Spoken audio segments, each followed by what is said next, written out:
Welcome to my channel Prosenjit maths.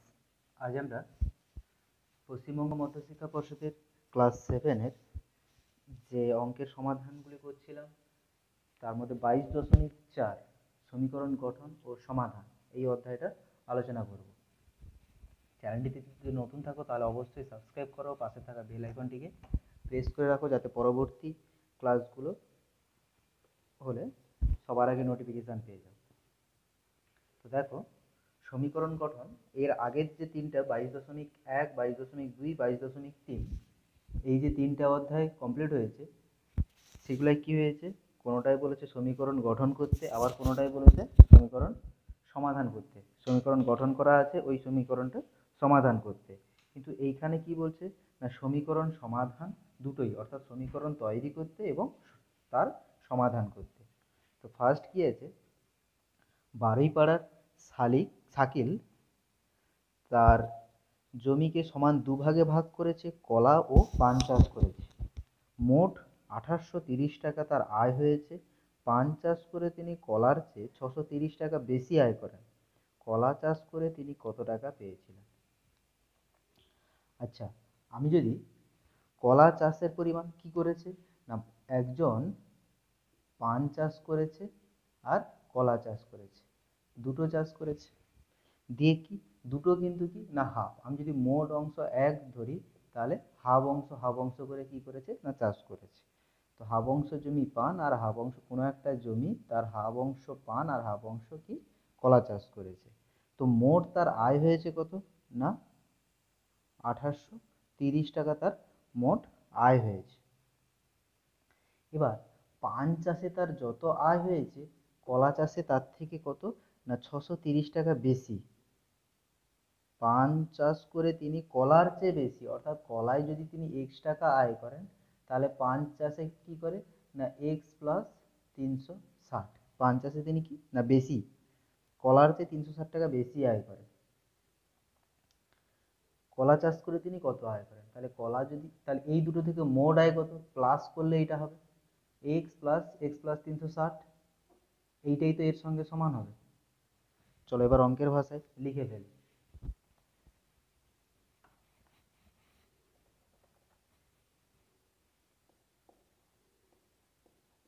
ধরি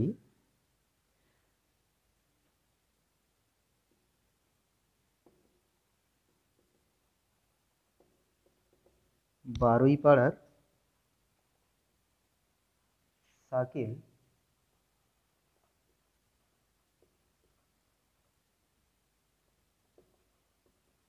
কলা চাষ করে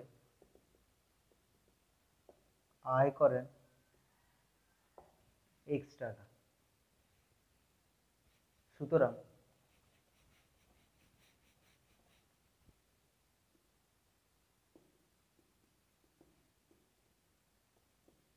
তিনি পান চাষ করে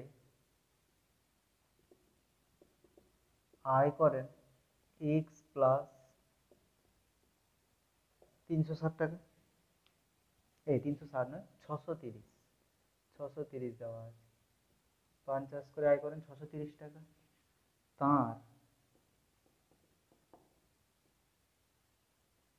পান ও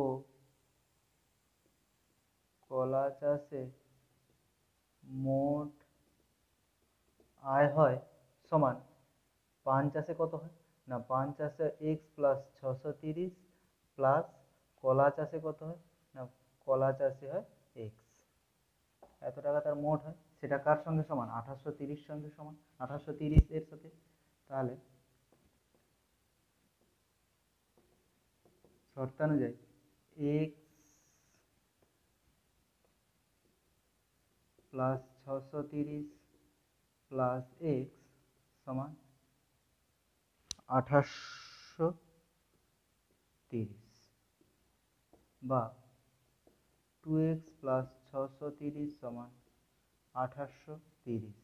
তাহলে 2x সমান 1830 মাইনাস 630, 2x সমান 6 2 8, 2200, x সমান 2200 বাই 2, x সমান 2 একে দুই, দুই একে দুই, 1100।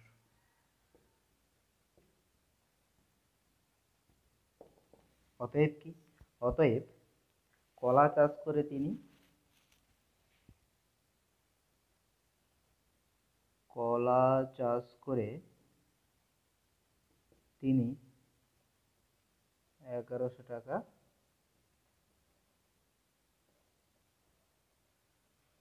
পেয়েছিলেন।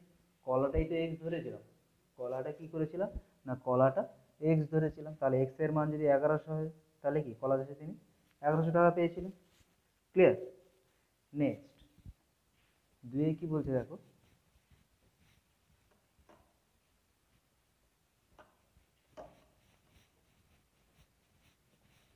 দুয়ে বলছে কুমারদের আয়তাকার জমির দৈর্ঘ্য প্রস্থের 1.5 গুণ। পরিসীমা যদি 400 মিটার হয় তাহলে দৈর্ঘ্য প্রস্থ কত? দৈর্ঘ্য কত বলেছে না দৈর্ঘ্য প্রস্থের 1.5 গুণ, আর প্রস্থ দেওয়া আছে। একটা ছবি আঁকি, একটা আয়তক্ষেত্র আকারের একটা জমি আছে, তার প্রস্থ দেওয়া নেই, তাহলে আমি প্রস্থটা এক্স ধরলাম। দৈর্ঘ্য কত না এক্স এর 1.5 গুণ, প্রস্থের 1.5 গুণ, 1.5 মানে কত? 1.5 মানে হচ্ছে 2 একে 2 1 3, 3 এর 2 অর্থাৎ 3x/2। আর পরিসীমা কত বলেছে না পরিসীমা বলেছে, পরিসীমা মানে 2 ইন্টু দৈর্ঘ্য প্লাস প্রস্থ সমান 400, এইটা বলেছে। তাহলে এটাকে এক্স ধরে নি, ধরি কুমারদের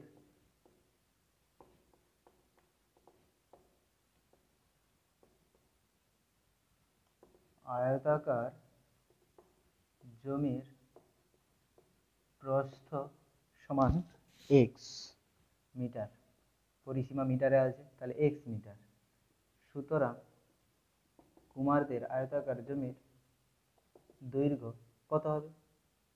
এক্স এর 1.5 এত মিটার, মানে 3x/2 মিটার। এটা প্রদত্ত বিষয় অনুযায়ী এটাই দেখাচ্ছে। পরিসীমা কত হবে? কুমারদের আয়তাকার জমির পরিসীমা কত হবে? 2 ইন্টু দৈর্ঘ্য প্লাস প্রস্থ এত মিটার। শর্তানুযায়ী 2 into 3x/2 plus x equals to 400, মিলে গেল। ব্যাস, এটাকে সমাধান করো।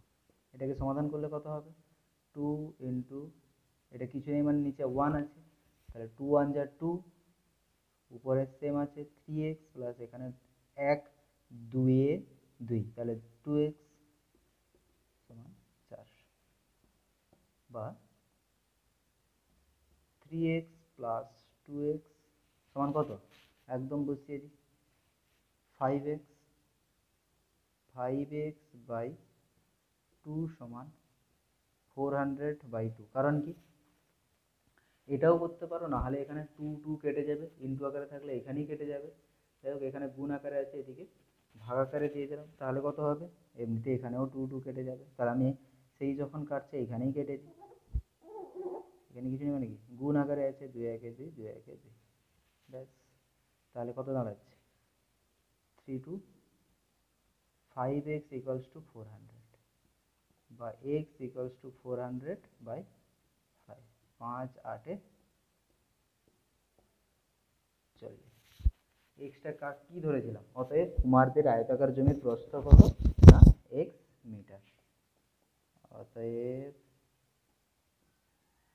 কুমারদের আয়তাকার জমির প্রস্থ 80 মিটার। আর কি চাইছে? ও দৈর্ঘ্য, দৈর্ঘ্য কত? দৈর্ঘ্য হচ্ছে 3x/2 সমান 3 ইন্টু 80/2, 2 4 যা 8, 4 3 12, দৈর্ঘ্য 120 মিটার। ক্লিয়ার? 2 দাগে বোঝা গেল। 3 দাগে কি বলছে দেখো, মঞ্জু, কণা ও অমলের মধ্যে 170 টাকা এমনভাবে ভাগ করে দিই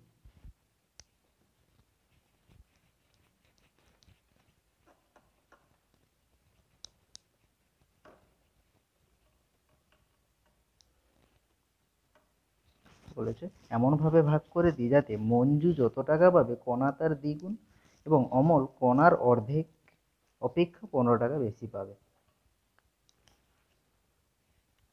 তাহলে কারটা মঞ্জু যত পাবে, মঞ্জু কত পাবে, ধরি মঞ্জুর প্রাপ্ত টাকার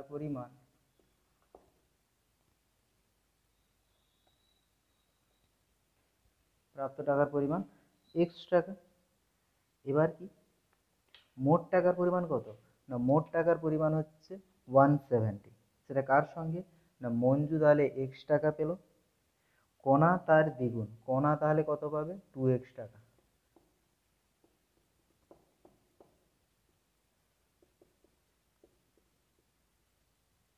কণার প্রাপ্ত টাকার পরিমাণ কত, না 2x টাকা। অমল কণার অর্ধেক অপেক্ষা 15 টাকা বেশি। অমলের প্রাপ্ত টাকার পরিমাণ কত, 2x - 30 এর হাফ প্লাস 50, এত টাকা। তাহলে কত হবে, 2x মানে 2 × x - 15 ইন্টু হাফ প্লাস 15, 2 2 কাটা গেলে x - 15 প্লাস 50 কেটে যাবে, তাহলে x টাকা। এদিকে তাহলে কত হবে, এদিকে হবে x plus 2x - 30 plus x সমান 170। ঠিক আছে, 2 3 and 4x - 30 সমান 170, 4x সমান 170 প্লাস 30, 4x সমান 200, x সমান 200/4, x সমান 4 5 20। অতএব x এর মানটা বেরিয়ে গেল। 3 দাগে কি বলেছে, হিসাব করে দেখি কে কত টাকা পাবে। অতএব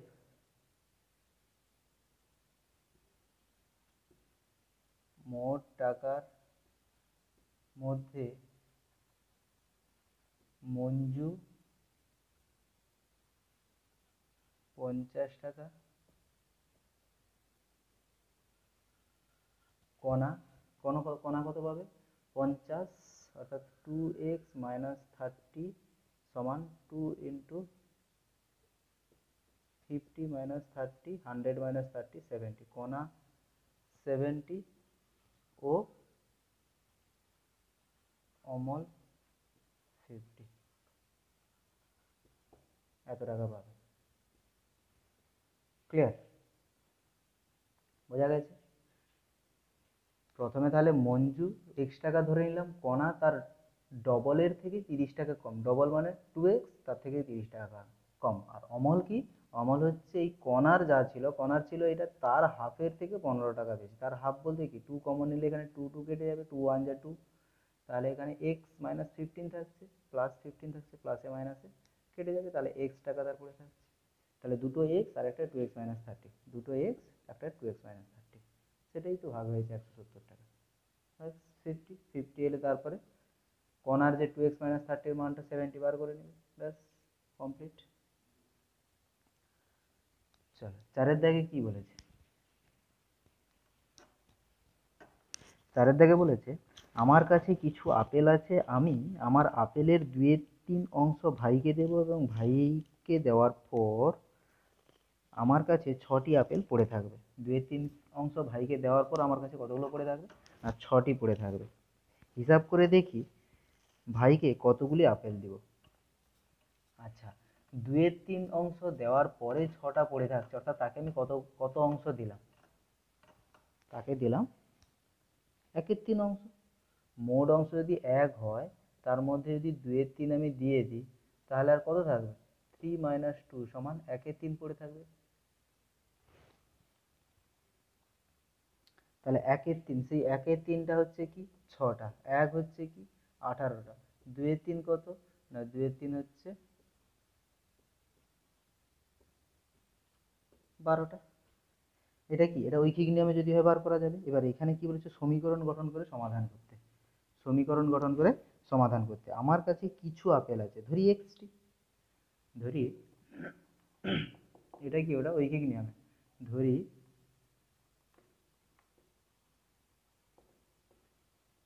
আমার কাছে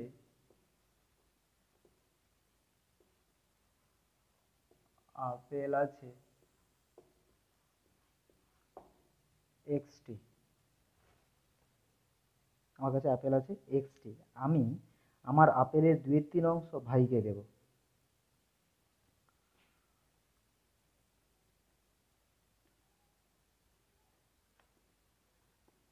আমি ভাইকে আপেল দেব সমান এক্স এর 2 এর 3 অংশ, তাহলে 2x/3t, হ্যাঁ কিনা? আমার কাছে এক্সটা ছিল, তার 2 এর 3 অংশ যদি দিই, তাহলে 2x/3টা ভাইকে দিব। ভাইকে দেওয়ার পর আমার কাছে পড়ে থাকবে কতগুলো? ভাইকে দেওয়ার পর আমার কাছে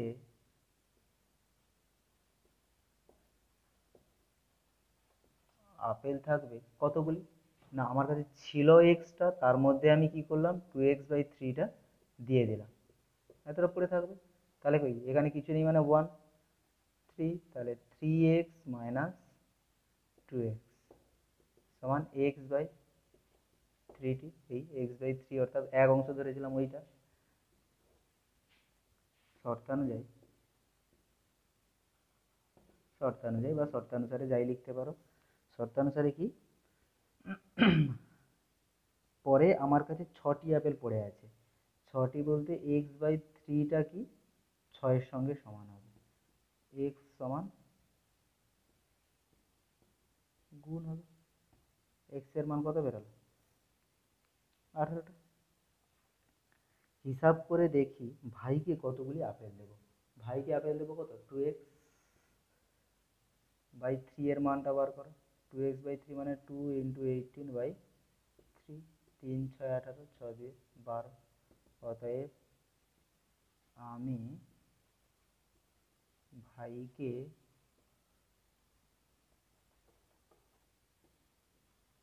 12টি আপেল, 12টা বেরিয়েছিল। এটা হচ্ছে ঐকিক নিয়মে সিম্পল করা, আর এটা হচ্ছে সমীকরণ গঠন করে সমাধান। 4 5-এ কি আছে? 5-এ দেখো, 5-এ বলেছে যে কোনো আয়তক্ষেত্রের দৈর্ঘ্য ও প্রস্থের অনুপাত 3:2। একটা আয়তক্ষেত্র, তার দৈর্ঘ্য আর প্রস্থের অনুপাত কত বলেছে? না 3:2। পরিসীমা 160 মিটার হলে আয়তক্ষেত্রের ক্ষেত্রফল হিসাব করি। তাহলে ক্ষেত্রফল বার করতে গেলে আগে দৈর্ঘ্য প্রস্থ যে রেশিওতে দেওয়া আছে ওইটাকে কোনো একটা ইউনিট যুক্ত কোনো একটা নাম্বারে বার করতে হবে। একটা আয়তক্ষেত্র দৈর্ঘ্য প্রস্থ 3:2 করা আছে, মানে 3 একক 2 একক। পরিসীমা আছে, পরিসীমা বলতে কি এটাকে যদি এক্স ধরে নিই, তাহলে কত হবে? একটা 3x একটা 2x। পরিসীমা মানে 2 × দৈর্ঘ্য প্লাস প্রস্থ, এটা কার সঙ্গে সমান হবে? 160 এর সঙ্গে সমান হবে। দিলে এখান থেকে x বেরিয়ে যাবে। ধরি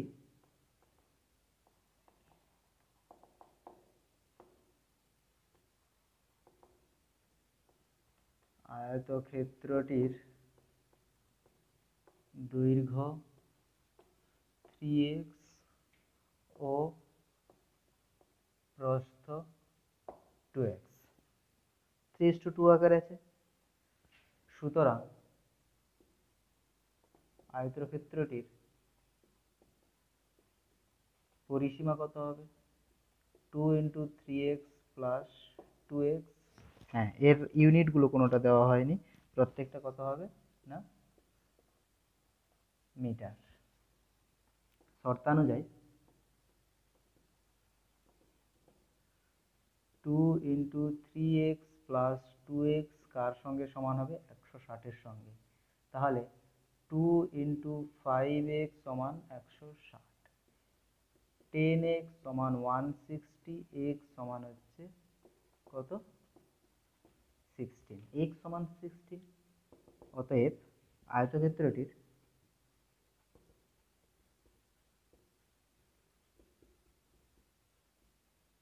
দৈর্ঘ্য কত?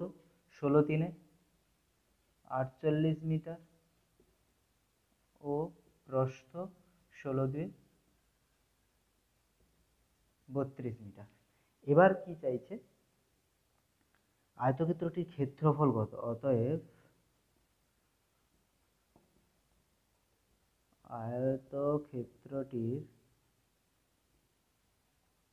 ক্ষেত্রফল সমান দৈর্ঘ্য গুণিতক প্রস্থ, দৈর্ঘ্য গুণিতক প্রস্থ বর্গ একক। মানে একক তো এখানে মিটার দেওয়া আছে, তাহলে কি আছে? বর্গ এককই দিই, এখানে তো দৈর্ঘ্য প্রস্থ তো আলাদা লেখা আছে শুধু। তাহলে 48 মিটার 32 মিটার, তাহলে কি হবে? বর্গ মিটার। 48 32 গুণ করলে কত হবে? 48 32, 8 2 16, 4 2 8, 8 3 24, 4 32, 33 3, হাতে 3, 4 3 12, 3 15, 1536 বর্গ মিটার। 1536 বর্গ মিটার। ব্যাস, এইটাই উত্তর, এইটাই বার করতে দেওয়া ছিল, 1536 বর্গ মিটার। বোঝা গেল? আজ তাহলে এই পর্যন্ত থাক, পরের দিন বাকি অংশটা আলোচনা করে দেবো। চ্যানেলটি থেকে যদি নতুন থাকো তাহলে অবশ্যই সাবস্ক্রাইব করো, পাশে থাকা বেল আইকনটিকে অবশ্যই ক্লিক করো যাতে পরবর্তী ভিডিও সবার আগে নোটিফিকেশন পৌঁছে যায়। আর এটা প্রায় শেষ হয়ে গেল, আর এই ক্লাসটা হয়ে গেলে বাকি এরপরে কয়েকটা চিত্র আছে সেইগুলোকে মিলাতে হবে, দিলে এরপরেই ক্লাস 7-এর যে প্রণবেশ জানা বইটা আছে ওই বইটা আলোচনা করব পরের ক্লাস থেকে। আচ্ছা, আজ তাহলে এই পর্যন্ত, ধন্যবাদ।